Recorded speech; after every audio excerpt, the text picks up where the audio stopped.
welcome to a new year. And I sincerely hope that your New Year's resolution was not to not yell at the TV, not to be frustrated with the Eagles, anything like that. Because if so, I feel pretty confident that you didn't make it through the first day of 2023 without breaking that resolution, as the Eagles fall in one of the more frustrating games that I can recall in recent history. They fall at home to the Saints 20-10, not only failing to secure the one seed in the first round bye, but they also fail to eliminate the Saints from the playoffs. And so, with draft pick implications in play as well, with a Josh Sweat injury that we'll get to, it's really about a worst case scenario for the Eagles.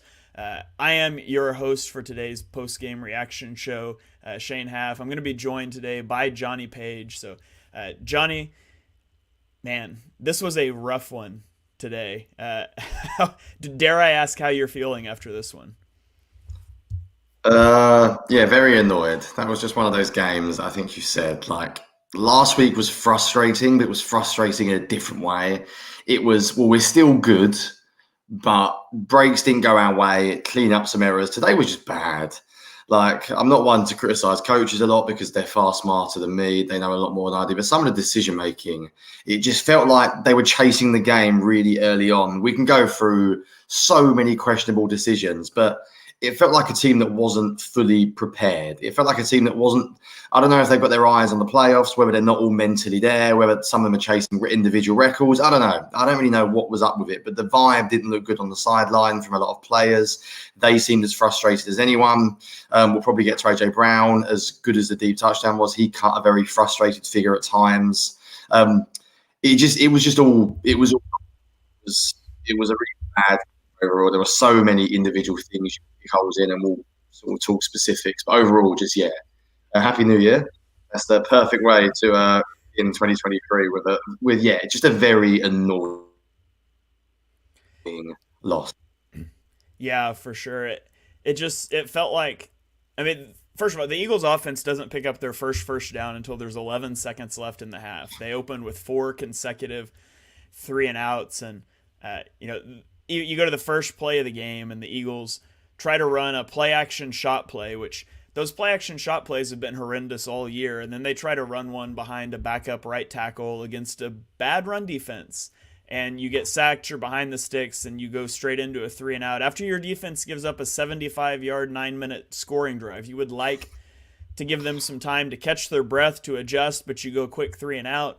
To the second drive, you decide to run the ball, and Miles Sanders gets 9 yards on 2 carries, and then on 3rd and 1, you take him off the field. You bring on Kenny Gainwell. I don't understand the Eagles' fascination with Kenny Gainwell in short yardage situations, but then you run like an RPO. I think it was an RPO with, you leave Cam Jordan unblocked off of the edge. Like Gardner Minshew's any threat to run the ball. It blows up the run option. Just a total train wreck. And I thought the Eagles in the first half, they really tried to run their offense like Jalen Hurts was back there. Every run was out of the shotgun. Every run, it seemed like, was leaving a defensive end unblocked, and that just simply doesn't work when your quarterback's no threat to keep the ball. We saw Dallas key on that last week. We saw the Saints key on it today. And, the running game I thought got going, and I won't say the offense ever got going, but the running game started doing better when they started running more of the pin pull stuff, when they got under center a little bit. And that just should have been the plan from the start. I thought it was a really bad job by Shane Steichen in the first half, and really for the majority of the game, and just the offense as a whole. Yeah, you've heard, if anyone that's read or heard me for a while, running is more than just a play here or there. If you really want to commit to it, it has to be sort of a mindset. You go into a game saying, we are going to run the ball this game, and it's hard to do. It's not an easy thing. A lot of teams can't just start and sort of some weeks we're going to run the ball, some weeks we're going to pass the ball. The Eagles can. And we said last week they really should have committed to it. And for me, committing to it means you come out early on and you run it. I mean, very simply, you get some momentum going. You protect your quarterback. They played the game like Minshew was better than he is. And I think they thought he was better than he is, because the Eagles take backup quarterback very seriously. But he obviously was not very good at all today. But we can go into specifics of Minshew as well. But I completely agree. I mean, I don't think Sanders was healthy because he kept coming off the field, which is something. But Sanders had 12 carries. Scott had 2 carries. Gainwell had no carries. That's not enough. That's not enough for a backup quarterback against a bad run defense. And if you commit to it early, you can then start building your offense sort of around it. You can open up things for the quarterback. You can make it easier for them. That same drive when they started running the ball was, guess what? The drive that Minshew did the best on as well. There was a nice play action pass to Dallas Scott on a crossing route. And I think I tweeted with about 15 minutes to go, the Eagles just stopped running the ball. It was like they were 13-10 down or whatever, and they were throwing it like they needed a touchdown in a 2-minute drill. They just really, everything seemed out of sync today. They lost all sense of, dare I say, common sense. As you've mentioned, the RPO on, was it 3rd and 3 or 3rd and 2? It's not, I talk about this all the time. The Eagles scheme is not that good. When I say that, this is not Kyle Shanahan. This is not like you can't just put any quarterback in there. The Eagles scheme is good because they just do the basics right and they've got very good players. And I've said that a lot this year. There's a lot of isolation routes. There's a lot of just curls, comebacks, go balls against single high. That's not rocket science scheme. I can against a middle field safety when he's 1-on-1 on the outside, but it works because they're better than the opposition. And today, they just seem to forget like the basics. We have a really good offensive line, even without Lane Johnson. Jack Driscoll's a fine run blocker. We've got a really good running game. We've got good run blocking tight ends. I don't even know if I saw Jack Stoll on the field today. He seems to have just vanished. He's a really good run blocking tight end. They just haven't used him the last 2 weeks since Scott came back. And then they made it far more difficult for themselves because they couldn't get in any rhythm. And offense is one of those things where if a play works, it's a great play. If it doesn't work, it's a bad play. And there's no such thing as good and bad plays. It's sequencing. It's you've done something well in the game, then you come back and use that later on to your advantage. And the Eagles just started so badly that they could get in no rhythm at all. I think the first play was a play action on 1st and 10, which is interesting. And then Minshew got sacked. Minshew just didn't want to throw the ball. They kept taking sacks. And once you get in that rhythm, you can't do anything. You can't build an offense. They basically had that one drive after halftime where they were like, right, we're going to run the ball. 1st down, 2nd down. You could see it. And then they built off that. And I don't know why it took till the second half to get going, because I still think the Eagles are probably the better team overall. And I think if it wasn't for a pick six, they might end up doing something in that game. But you can't in the NFL just not play for a half. Like, there's not many teams you'll beat if you just give up half the game. And that comes down to Sirianni, that comes down to Steichen, that comes down to all the offensive game planning that went into that week. It was just really poor. It was, I completely agree with you. I'm not one to just shout, run the ball, but there's obviously a time and a place of when you need to do it. And that felt like they clearly should have ran the ball more. Especially when you have a backup right tackle in the game, matched up with Cam Jordan. It's so much easier to move forward in attack than it is to retreat in pass protection. And the Eagles were just committed to running 5 out, getting empty, sending your backs out, whatever. It was 5 out every play with a quarterback who is slow to make those reads anyways, so you don't need it to begin with. And Cam Jordan just wrecked this game because the Eagles offense didn't adjust. Jordan ended up with 3 sacks and 4 QB hits in this one, and he just abused Jack Driscoll. And that's not all Jack Driscoll's fault. The Eagles staff has got to realize that, hey, you just lost the best right tackle in the NFL and you replaced him with a backup. Maybe you have to keep a running back in to help pass protect. Maybe you have to put Jack Stoll attached to the formation over there and let him chip block. Like, there's just you get a backup quarterback, you start accumulating injuries. Other facets of the game have to step up. Last week, your defense was atrocious. Your Quez Watkins had the two interceptions that are partially credited to him, lack of effort plays. You've got Miles Sanders and Boston Scott both fumbling the ball. You don't step up around your backup quarterback in a game that you should have won, so today didn't matter. It was right there. And then today, the defense steps up. The defense played fantastic. Anybody that's complaining about the defense right now, after the first drive, which it's not great to give up an opening drive touchdown, they allowed 23 yards per drive, and they gave up 6 points, and 3 of those were on a short field already. The Saints got 20 yards and kicked a field goal. The defense played outstanding after the first drive. They kept the team in it, and they kept them in it, and they kept them in it, and the offense threw this game away. And it's on Minshew, it's on Shane Steichen, it's on A.J. Brown, it's on a lot of people. But the end of the day, the reality is nobody stepped up on this offense. It's on the offensive line. How many false starts, illegal man downfield on Jason Kelce? Like, that wasn't an RPO. That is a play action pass. And Jason Kelsey, a vet in this league that started like 600 games in a row or something, is 6 yards downfield blocking on a play action pass. He knows better. Just mistake after mistake that are uncharacteristic for the offensive line. You got to do better than that. The margins are smaller when Jalen Hurts is out, and today they were too small. Yeah, we spoke about this before the game about individuals, whether they're looking forward to other. I don't want to say looking forward to playoffs already, but whether they mentally checked out a bit when Hurts was gone. The full starts were almost laughable on that drive when it was Dickerson, Kels. It was, I think they called one on Sam Arlo, and it wasn't Sam Arlo. I think it was Kels again. And we all love Jason Kels. He's a legend. But obviously, he made quite a few mistakes today. You're right to call it out. We've got some of the comments coming in as well that I can see. And it's a fair comment from Patrick, who says, we do blame coordinators. And that's a classic. That's what we all do. It's a very easy thing to point to. My thing is with coordinators, and this is where, and by the way, we're going to get to the defense later on for people listening. We will get to Gannon.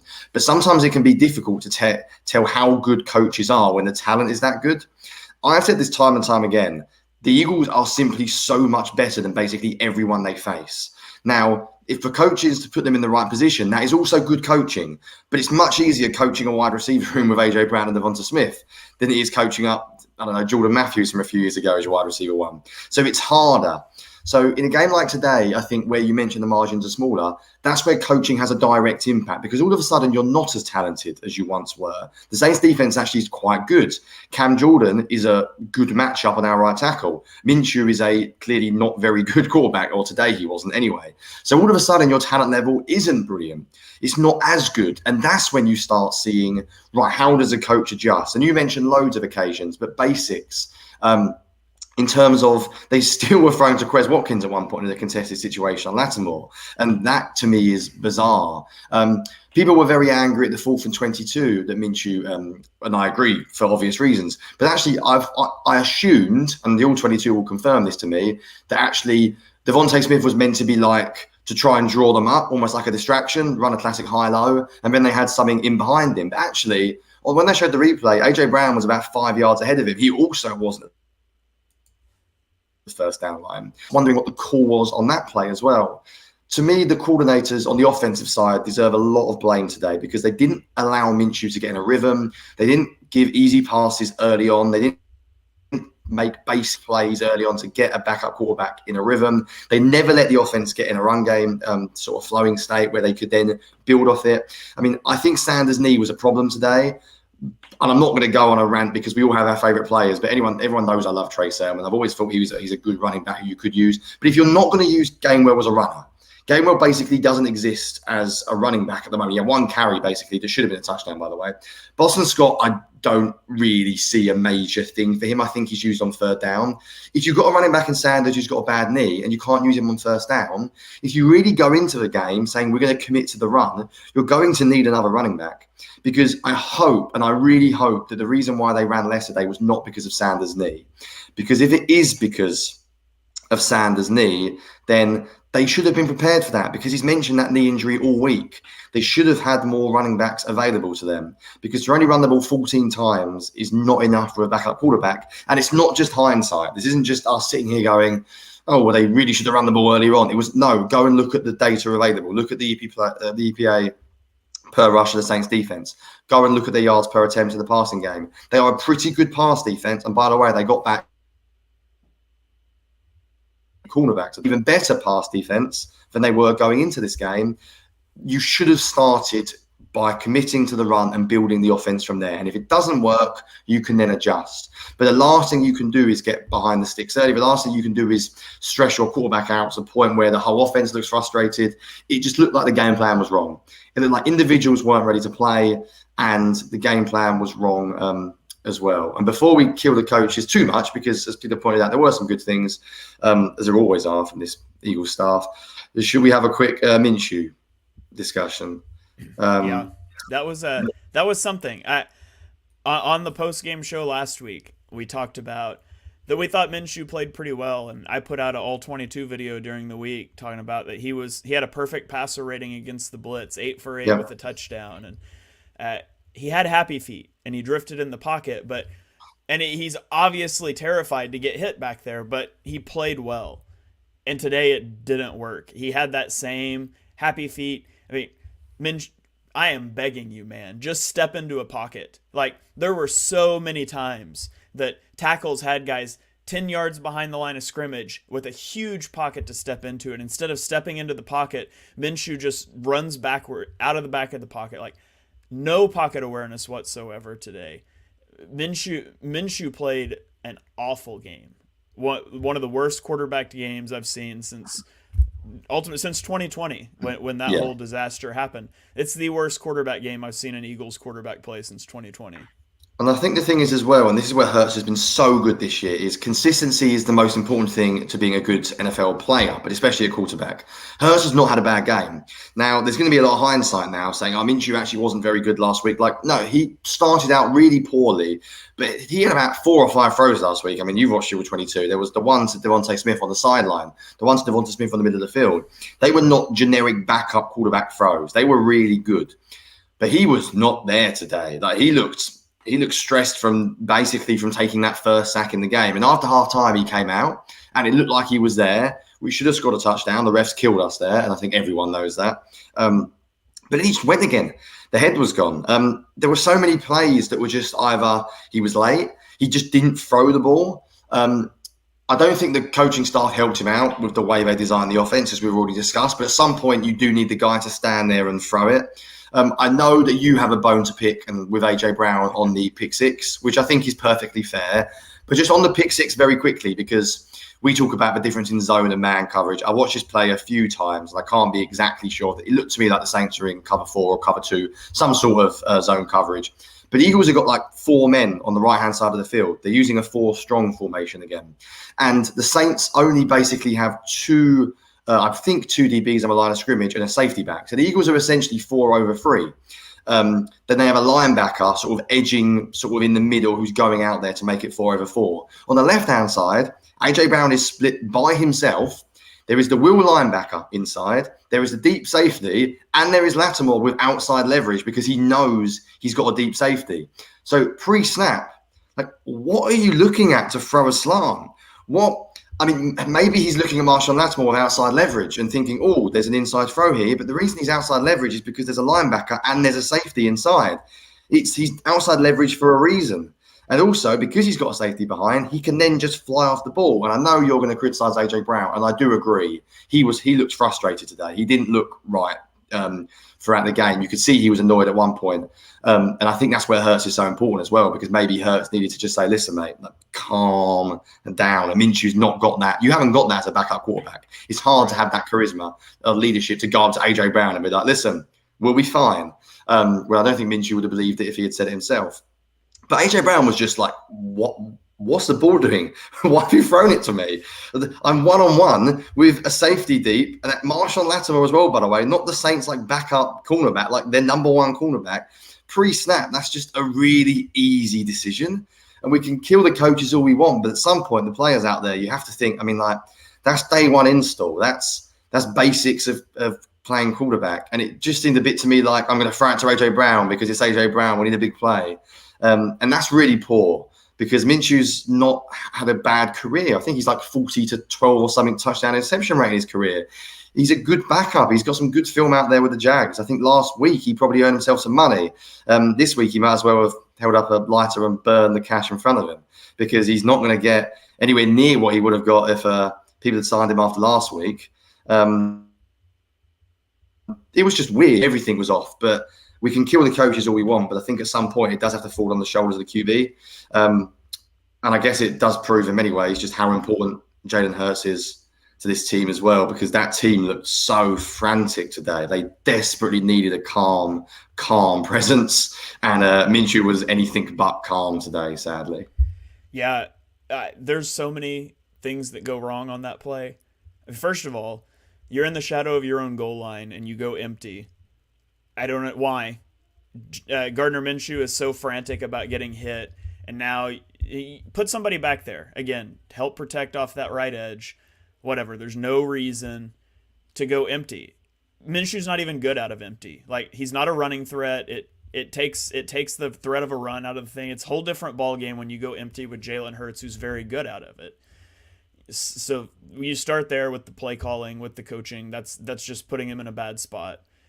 Obviously, it's a terrible read and throw and ball from Gardner Minshew for all the reasons that you enumerated. He should never make that throw. And then you've got A.J. Brown, who just stands up and lightly jogs his route. And does Marshawn Lattimore is sitting on that slant. If you run your route, if you go run your route, that's probably a collision at the catch point and an incomplete pass, and you live to 3rd and 8. And it's unacceptable for a wide receiver one who just got paid a big contract to throw a little pity party in the middle of a game with the game on the line and not run his route. Like, he is absolutely complicit, and it's not just him. Minshew made an awful throw. It's an awful QB call. You need one person. There's 3 different people that could have caused a different result on that play. If Minshew makes a better read, if you get a better play call in the first place, or if A.J. Brown runs his route, if one of those 3 people does a better job, it's likely not a pick six, and who knows what happens. Yeah, and I think that's where we spoke about Quez Watkins last week as well. Sometimes we don't expect you to make a catch, but you can stop a disaster. I have just looked it up as you were talking, like the pre-snap look, and it is the most bizarre read by Minshew ever. He also just stares at it, and I'm pretty sure they are in a sort of zone coverage. I think it's cover 2 because Lattimore is sort of half staring at AJ Brown, but half staring at Minshew. And I don't think he can believe his eyes because Minshew just throws it, and he's read it immediately. Anyone that talks about football and scheme and everything, it's a numbers game. It always will be a numbers game. You put individual players and then you count numbers. And Hurts from empty works because we say it every week because you get an extra running threat. It's a completely different ball game. For example, if I was to go back at that play immediately, I've got it up now. The Saints are in 2 high safeties on that play from empty, which means what? There's 4 defensive linemen and there's 1 linebacker. If that's Jalen Hurts, he probably literally catches the ball and runs forward because you're 5-on-5, which you never get with a running back. I don't think people understand the importance of a mobile quarterback. And I used to be a little bit anti the modern era quarterbacks. I grew up in like everyone else did, in the Brady, Manning, Breeze era. And there's still a time and a place for that. Of course there is. Those quarterbacks are still incredibly good. Brady was flying today. But in the run game specifically, that numbers advantage is huge. And they kept going empty today. And I get going empty to make it easier for Minshew in some ways, but it's not particularly easier if the team has no threat of the run at all. If you look at other teams that go empty, we see it with Justin Fields. We often see it with running quarterbacks. Josh Allen, they love it in Buffalo because it's the easiest running play in the world. You count 5, and I can't really get over that decision. And by the way, that game was not lost at that point. There was 3 points down with 5 minutes left. They could have easily got a field goal and the defense was flying. It's an awful play. But yeah, I do agree with you. I do think AJ Brown lost his head a little bit. I think the Sousa Saints little safety who hit him earlier on a little bit of a suspect call. Yeah. Tyrann Mathieu, Matthew, Yeah, and you could just see it was in his face a little bit, and he wasn't happy. I mean, there was a 3 and out later on, and he came away unhappy. And even when he scored his touchdown, he didn't really seem to settle down. But on that touchdown's a great example of just a player making a fantastic play as well. It was just a simple double move. It was just 1-on-1 with single high. Minshew just threw it. Like, it's not great game planning. I wouldn't say it's great design. That's just our players are better than your players in 1-on-1 coverage. And he didn't even really win that route off the double move. It was Adebo was right there at the catch point, and Brown just got it. And I don't know what Adebo was doing. He kind of like flew off the side of the play there at the catch point. But yeah, they ran the little out and up, and unless you just happened to catch the replay, you almost wouldn't even notice it was a double move. The coverage was draped all over him. That was a great play. I think people have I didn't realise until I went and watched him in the offseason how good AJ Brown is in contested situations. I always thought him as like a Deebo Samuel, like slant and run. Every time I turned on red zone, he's catching a slant and sprinting 50 yards downfield. He's a big play X. I mean, he is a downfield contested. He can be a Mike Evans if you want, that style of just big body. It's really strange what kind of player he is. He's a bit of a freak, really. I mean, he's a phenomenal player. And yeah, I can't go over that decision. That one's flummoxed me. There's a few of them, the ignoring the run and that decision in particular, but just how frantic Minshew was in general. I think at the end, we'll talk a little bit about next week, but if Hurts is healthy, my goodness, you're playing him next week. You cannot rely on Minshew sadly, at least one of us didn't tweet last week that they could have won the Super Bowl with Minshew their quarterback. Because if you had tweeted that, you'd frantically delete that tweet and not tweet about it today. But I don't believe in deleting tweets. You have to own it. And I really did think he played well. And I went back and watched it with 22, and I think my opinion didn't change. And by the way, my best mate's a massive Jags fan, and I've watched about as much Jags football as anyone else. And he was good. Like, he was not. They upgraded because they got Trevor Lawrence. Like, who wouldn't? But he was a fine bridge starting quarterback, and he just had a meltdown today. He seemed to just completely lose it.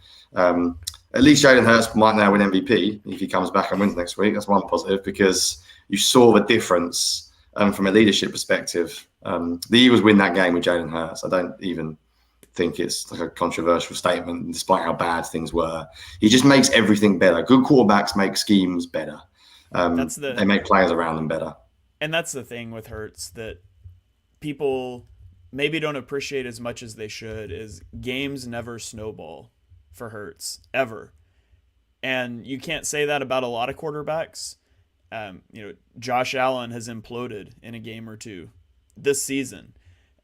Even you just trace out Eagles quarterbacks, obviously Minshew today, Carson Wentz, he allowed games to snowball, and he would collapse when things didn't start out right. And that's just not Hurts. We've seen Hurts throw a pick early in the game against the Jags and bounce back. Like, things just never snowball. No moment's too big for him. And so, he's going to play next week. There's no doubt in my mind. And it's just so frustrating that he has to.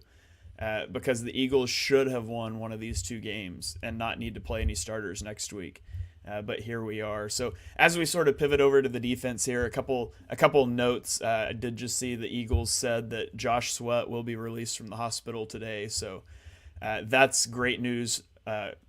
No idea what it means for football wise for him for the rest of the year, but good that he's going to be released. Hopefully no lingering issues there. And also, the Tampa Bay Buccaneers did come back and beat the Panthers. So the Saints, despite their win today, they are eliminated from the playoffs. So that does at least cap how far that pick can fall, although the Eagles did not do themselves any favors today. So let's flip it over to the defense, Johnny. We spoke a little bit. Obviously the opening drive was a disaster for the Eagles defense. I'm firmly convinced the Eagles should take the ball in every game, because it seems like every week they give up this long, just gut punch of a drive to start the game, and then they figure it out after that. But aside from that, or maybe, what adjustments did you see after that? But I thought the defense played really well following that opening drive. Yeah, it's a good comment actually from Chris as well. I think the Eagles did play a little bit more man. Sorry if you're posting it. He mentioned that the Eagles play more man coverage. And we speak about this all the time. Differentiating between man and zone with this defense is really hard, especially without Eagle 22 of any defense. I think they did play a bit. We saw a bit of cover one dime, which I really like, because Kayvon Wallace has apparently turned into quite a good man coverage defender in the last 2 weeks, which is nice. But I don't think it was a radical difference. The Eagles didn't start sending cover zero blitzes or changing up what they did. This is where we talk about judging coordinators. I'm not really pro Gannon or anti Gannon. I try and tell people what he does. And I do probably agree with his philosophy overall, which is if you stop big plays, you will ultimately be a better defense. And sometimes that goes into too much negativity. We are too passive. But even that first drive, dare I say, 3 third down conversions, all quite short. On another world, that may have been a different story. A 4th down conversion on a running play. I think on 3rd and 6, we probably would have been in the driving seat, and Sirianni decides to accept a penalty. Let's not talk about coaching again, but 2nd and 11. Why? The issue Gannon has is that the Eagles cannot stop the run in their 4-man fronts. We saw it again today. They got killed by draw plays. Every time it was like 2nd and 12 and the Saints saw a 4-man front, it was like run the draw. Hargreave and Cox go flying up the field after a sack, and Kamara just came running for a yard game. Slay and Bradbury are interesting, the man coverage, because I watched Bradbury a lot last year, and Bradbury wasn't particularly good in man coverage. I think people will be surprised. Bradbury is a really good zone corner. I think even Slay is better. That doesn't mean they don't use man coverage. It doesn't. That's where people get confused. If you're playing cover 4 match and you're matching up on the outside. I know people are going to kill Gannon because at the end of the day, that first drive is going to stick in their head. You could only judge by what the team does, and they continually, except for last week, play well. We spoke about last week. to me, it looked like the scheme was pretty sound today. They let the front four rush. They gave them enough time to get home to the quarterback. Yes, they've got elite talent up front. You cannot hide. I mean, I couldn't believe how well Graham played, replacing Josh Sweat today. I mean, that was rolling back the years or what. They obviously have elite talent up front, but I thought they adjusted pretty well. The Saints are not a terrible offense, and they're an awkward offense because Taysom Hill is a weird player to play against. They cause a lot of good defenses problems. As we've said about the +1 in the run game, even if you know Taysom Hill is going to run it, sometimes it's not that easy because he can throw it as well. But the defense seems to play with good discipline. I will not be moaning about the defense hugely today. And in fact, the big play, the way the Saints probably should have finished the game early on when they bottled it and kicked a field goal, Bradbury got killed deep. And I don't think that was actually straight man coverage. I think that was zone, but I think it was basically where he ends up manning up the receiver because he's one-on-one on the outside. I thought overall the defense was fine. I don't think they're perfect, but I think you have to remember they've got some big injuries in the secondary that's still affecting them. And I would completely agree with that comment as well. Yes, sacks are a coverage stat as well as a rush stat because Andy Dalton knows what he's doing. The ball will come out quickly if there is an open receiver. He's not an idiot. He's been in this league a long time. There was a lot of times Dalton was holding the ball. Why do you think the good quarterbacks are so hard to sack a lot? Because they get rid of the ball so quickly. So without Deal 22, I can't comment too much on the man versus zone. It looked to me like there was a bit more man later on. But by the way, the first third down of the game was man coverage, and it was Chris Olave beating Josiah Scott. So it's not always just as simple. That is a problem the Eagles defense has got is receivers in the slot. But guess what? They've got a backup slot cornerback in. So if they had their starting slot cornerback in, that 3rd and 4 man coverage call may look a lot different. I thought overall, and maybe I'm being too generous, but I thought they were fine. I thought they gave up a horrendous drive one, which was really poor. They were passive. They gave up too many easy completions, but it was still a few third downs, a 4th down in there. Then I thought they took over the game. And to be honest, by the end of it, they gave up on the last drive. They were just like, we're done. They had enough of sacking the quarterback. But they got some good field positions, the Saints. That was not an easy game for the defense. And Olave in there, Kamara, Taysom Hill, that's not a bunch of nobodies. They do have some decent players. So I wouldn't kill the coordinators for that one too much. I thought the defense survived after a really bad start. And I might be being too generous, but that's how I look at it anyway. Yeah, I thought the defense adjusted well. I thought the defense played pretty well after the first drive. Of course, it stinks that it came in a loss, but the highlight of the game is Brandon Graham getting double-digit sacks for the first time in his career, and he didn't just stop at 10. He went ahead and got to 11 sacks. So Brandon Graham with 11 sacks on the year now. Hassan Reddick picked up his 15th and 16th sack of the year, and flashed us the little gladiator celebration after the 16th sack, so that was fun. The Eagles now have 5 games in a row where they've had 6 or more sacks, and I believe they're now 5 sacks away from eclipsing the 1984 Bears for the most sacks in a season. They would need 4 to tie, 5 to break that next week. So obviously in a loss that, it's not as fun as it could have been. But I am really excited. I'm really happy for Brandon Graham, a career Eagle, a legend in Philadelphia. I was excited to see him get home for that 10th sack. Yeah, a few other things that stood out as well, just from individuals. It looked to me like, once again, Kaiser White was a little bit lost in certain plays. There was one in particular I remember where the tight end was completely wide open, and it looked to me like there was a single receiver to Bradbury's side, which means they normally man up that single receiver. And normally the weak safety then plays over the trip side. So I think Kaiser White is meant to carry the tight end on that play, and he just didn't. And that was a bit odd. There was a couple of plays he didn't look all there. I have to just give a quick shout out, not to the defensive line as well, but TJ Edwards, I thought was fantastic today. Like really, really good from early on. Well, there you go. Good timing. 10 tackles and 2 tackles for loss. Yeah, just in terms of the way he read Taysom Hill on those read option plays, he seemed to beat blockers. He seemed to sort of beat offensive linemen to the running back a lot of the time. He just looked really good. There was a couple of passes he blew up as well.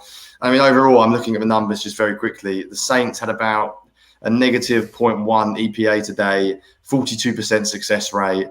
It's not It's the Eagles' offense that cost them this game. I think overall they've done a good job once again in the run game. Overall, against a good running back in Kamara, they sort of managed to deal with Hill after the first drive. But I think TJ Edwards in particular looked like somebody who was really good. So I'm looking forward to the All-22 to seeing what they did in coverage. But they've got an unbelievably good defensive line. This defense, if the coaching staff don't kill them and they don't make miscommunications, they are going to be in every game this year because their defense just has talent. Eventually, they will get something right because of the talent they've got. And yeah, I think Gannon sort of got out his way.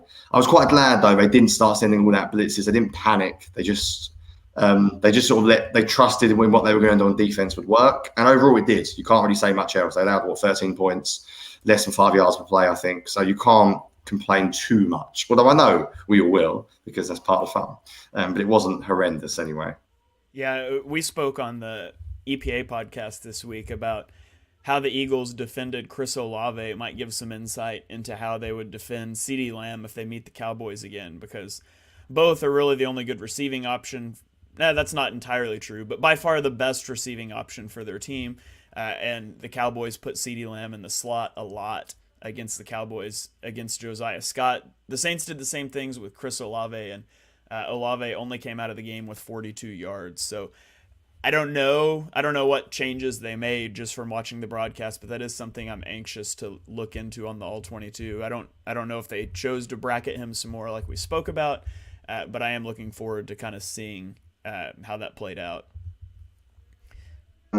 So yeah, I didn't see anything in particular, to be honest, that they've done differently. Maybe a bit more man coverage with safety help, so you can get up at the line of scrimmage and be a bit more physical right at the line of scrimmage, possibly. Yeah, they gave about 180 passing yards to the Saints. I said less than 5 yards per play. It's not exactly like a great defensive performance. We're not going to all sing home about it because of how bad the start was, and that does matter. That first drive does set the tone. I think the thing about Gannon's defense is just sometimes it just looks horrible. And I think people can overreact to plays because they just don't like the style. And I get it. We're all sports fans. You watch it and you want to be excited. And sometimes it's not that exciting when you're watching it live because there's four rushers. In some ways, if we send a cover zero blitz and they somehow make a huge play, we go, oh, but at least he tried to be aggressive. And it's like, well, it didn't work at the end of the day. The whole point of the defense is still we don't give up big plays. That's why that Bradbury deep throw was a killer, because the Eagles cannot do that. And if they don't do that, I still think this defense will be okay, because not many quarterbacks, I know there are a few, can dink and dunk for 4 or 5 yards every single time and not have any negative plays. Because today, the second the Saints had a negative play, that was it. The drives felt like it was over. They could not recover from negative plays. It was the first drive when they kept getting 4, 5, 6, 7 yards. That was the killer. But yeah, overall, I'm not too mad about the defense. I think I haven't really got too much to add in terms of coverage or anything. They've got a really good defensive line, and they pretty much saved us today. Otherwise, it could have been far worse if the defensive line didn't turn up like they did. Yeah. All right. Well, let's bring in Rachel. Rachel is our resident Twitter guru. Rachel has been monitoring the people's reaction on Twitter. I'm sure everyone's being perfectly rational about all of this. How are people feeling online? Do we have any good 3 words that we need to talk about? There's a lot of Gardner Minshew hate. And a lot of people are, in desperate need of just the return of Jalen Hurts. I see a lot of run the ball, save us, Jalen. I think that was my favorite from today. Get new coaching. So the coaching staff is definitely getting some criticism as well. It says Minshew isn't 2017 Foles. Somebody said check Minshew's FanDuel. I saw Hurts as MVP. Don't re-sign Sanders. So he's getting a little bit of criticism as well. Just win next week. Make it stop. Hurts most valuable. Win next week. Minshew's got to go. And so, I mean, it's kind of like, the criticism is definitely spread out. It's not only Minshew who's getting like harsh words and people are calling for him to get fired, but Gannon, a little bit of Miles Sanders as well, and people just want to see Hurts back. Yeah, I mean, that's understandable. There's no doubt in my mind that the Eagles win that game if Jalen Hurts is on the field. Like, it would have just made such a huge difference in everything they can do. Like we said, things just don't snowball for Hurts. Nothing ever is too big. I feel like I've never seen an offensive player frustrated with Hurts. either. So there's just something about him and how he plays and how he carries himself that is magnetic and gets the best out of his teammates. And obviously Gardner Minshew didn't have that today. No, not at all. Yeah, I was going to say, actually, just as you were talking, I got a tweet pop up from at Captain Hoagie PA, who always tweets me. He's quite a good follow. And he said he was at the game today, and he said, when you get the All-22, you are not going to believe how bad Minshew was. He says he could see the whole field, and almost all of the sacks are on him, and it wouldn't surprise me. I got that feeling watching it as well. I think the All-22 could be an interesting watch this week because we haven't had a bad quarterback performance. I think people have massively underestimated how consistent Hurts has been this year, and it's so hard to do. I think he's been hugely underrated, actually, by sort of a lot of the media as well, and just the fact he just consistently does it. And you're so right, Shane, about no players moan at him. I tweeted he is the heartbeat of the team, and it felt like it today. You see why he took over from a previous quarterback who didn't play very well today, called Carson Wentz, who is the exact opposite, who just can't stay out of his own way. Hurts does not rise to the occasion, worry about things sort of spiraling out of control. He just plays his game, whether we're winning by a lot, whether we're losing by a lot. And I think that rubs off on the whole team. And they massively missed him today, big time. Fingers crossed he is back and fully healthy. That's my only worry, is whether they have to rush him back now. But I think he is well and truly needed now. And I was also like, it's just a terrible time. You know, we hope that Josh Sweat is okay. You mentioned that, you know, he'll be leaving the hospital today. But the fact that these last few weeks, like, these injuries are really piling up, it sucks. It really, really sucks. And next week is definitely going to be worrisome. So we'll see how things go. Yeah, it's not ideal to be stacking up injuries. And then in the face of that, it's not ideal to have to play meaningful players in Week 18. Especially somebody that's coming off of an injury like Hurts that may or may not be 100%. I think Nick Sirianni said in his post-game presser, I saw the tweet that Jalen Hurts was close to playing this week, so I would assume he's going to play next week. But, man, you just don't want to be in that situation. But it's where we find ourselves after two, back-to-back underwhelming performances by the team. So the Eagles fall to the Saints again, 20-10. Man, I still can't believe it. But Rachel, before we get out of here, do you have any final thoughts about the game? Final thoughts about next week that you want to get off your chest? Even though it was a loss, like you mentioned earlier, the biggest bright spot for me was BG. So just happy to see that he was able to, accomplish that record. And the pass rush never fails. I can always say that about them. So that's my biggest takeaway today, despite how frustrating and embarrassing and ugly this loss was. All right. Yeah, always, man, just such a huge Brandon Graham fan. The struggles he went through in his early career to the strip sack and the Super Bowl, everything he means to the franchise, just so happy to see him notch that 10th and now 11th sack. Let's keep going. Maybe we can get him to like 15 next week against the Giants. I'm all for it. Johnny, how about you? Do you have any final thoughts that you want to fire out there before you get out of here? I think looking ahead, I would be stunned if the Giants rest players. I think it's an NFC East game. I think Brian Daboll was an old school, tough guy. I don't think they think they're going to win the Super Bowl in their first year. This is about building a culture. This is about, for the Giants, building a team that people don't want to play in the future and showing that they're winners.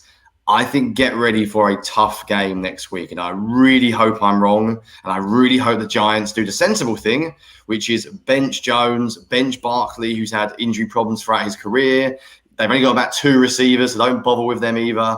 But I really just have a gut feeling the Giants are going to love next week. The story is going to be about them. It's going to be one of the biggest games of the week. And I think Brian Daboll wants to build a culture of winning there. He's a very good coach. And I am nervous. If Hurts is not fully healthy, if the Eagles somehow lose 3 to lose that 1 seed, it would be about as disastrous as anything. They need a rest badly. I think they probably needed next week off, which is why this loss is so annoying. Without getting too dramatic, I hope we're not sitting here in a month looking back at this loss as a major part of why this season didn't end the way that we hoped. Fingers crossed, the Giants are smart, analytical people, and they bench everyone, and it's 20-0 at halftime, and then we can place them in book.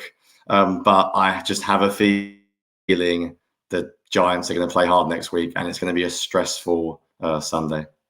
Insert the Dave Gettleman gif about analytics, right?